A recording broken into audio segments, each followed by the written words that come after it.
Hello friends, welcome to my channel Dhanashree Classes. आजच्या व्हिडिओमध्ये आपण इथे काही मराठीची वाक्य आहेत ती इंग्रजीमध्ये कशा पद्धतीने करायची ते इथे बघणार आहोत। नकारार्थी वाक्य आहे आणि प्रत्येक वाक्यामध्ये काहीतरी नकारार्थी शब्द आहे।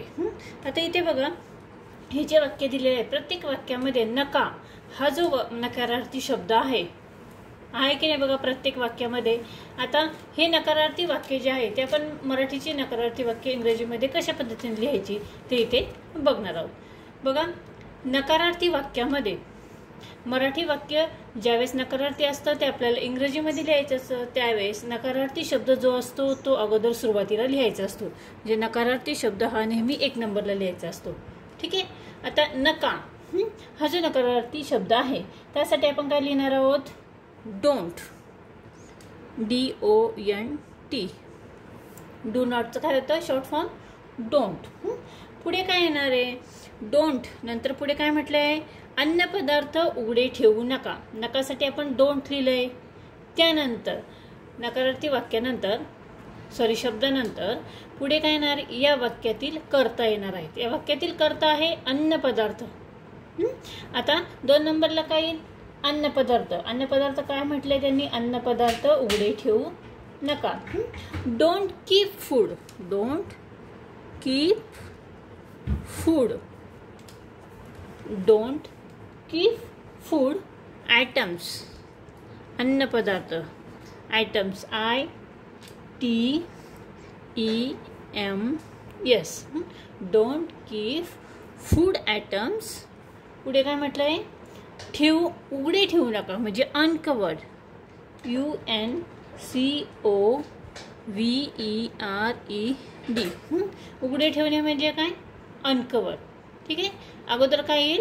नकारार्थी शब्द येणार, त्यानंतर या वाक्यातील कर्ता येणार आणि त्यानंतर पुढे काय येईल? क्रियापद येणार। ठीक आहे। उघडे ठेवणे काय झालं? क्रियापद झालेलं आहे। अन्न पदार्थ उघडे ठेवू नका म्हणजे don't keep food items uncovered. ठीक आहे। त्यानंतर पुढचं वाक्य आहे बघा, टेबल ढकलू नका। या वाक्यामध्ये काय म्हटलंय? नकारार्थी शब्द काय आहे? नका। त्यासाठी आपण लिहिणार आहोत डोंट, डोंट। आता त्यानंतर काय म्हटलंय? ढकलणे हे काय झालं? क्रियापद झालं। Don't push, PUSH, don't push काय? Table, don't push the table.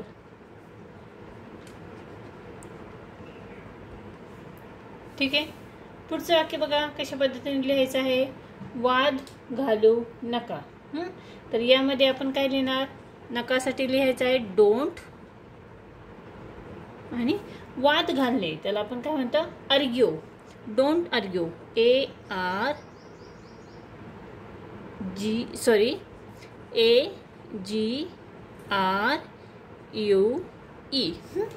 आर्ग्यूचं spelling बघा, AGRUE,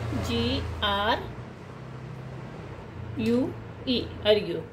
लक्षात आलं? पुढे बघा, मुलांना एकटे सोडू नका। आता या वाक्यामध्ये नकारार्थी शब्द आहे नका, त्यासाठी आपण लिहिणार आहोत डोंट। ठीक आहे। डोंट नंतर काय येईल? मुलांना एकटे सोडू नका। एकटे सोडणे म्हणजे काय? Leave, LEAVE, don't leave children, मुलांना children, CHILDREN, don't leave children alone, ALONE, एकटे। अलोन म्हणजे काय? एकटे। Don't leave children alone. समजले? पुढचं वाक्य बघा, इकडे तिकडे फिरू नका। काय वाक्य आहे? इकडे तिकडे फिरू नका। नका त्यासाठी लिहिणार आहोत डोंट। ठीक आहे। नकासाठी काय लिहायचं आहे? डोंट आणि इकडे तिकडे फिरू नका म्हटलंय। फिरणे म्हणजे काय? वॉन्टर, WONDER। आणि इकडे आणि तिकडे म्हटले म्हणजे इकडे आणि तिकडे म्हणजे here and there, HERE, here and AND, there, THERE। आणि पुढचं वाक्य बघा, जंगलाचा नाश करू नका। जंगलाचा नाश करू नका. नकासाठी लिहिणार आहोत डोंट. त्यानंतर पुढे नाश करणे म्हणजे काय? डिस्ट्रॉय. DESTORY. डोंट डिस्ट्रॉय जंगलाचा म्हणजे फॉरेस्ट. FOREST. ठीक आहे. अशा पद्धतीने आपण काही इथे मराठीची नकारार्थी वाक्य आहेत ती बघितलेली आहेत आणि ती इंग्रजीमध्ये कशा पद्धतीने लिहायची आहेत तेही आपण इथे बघितलेलं आहेत. आय होप हा व्हिडिओ तुम्हाला नक्की समजला असेल. हा व्हिडिओ जर तुम्हाला समजला, आवडला तर या व्हिडिओला तुम्ही नक्की लाईक करा, शेअर करा आणि चॅनलवर नवीन असाल तर चॅनल सबस्क्राईब करा. व्हिडिओ बघितल्याबद्दल धन्यवाद.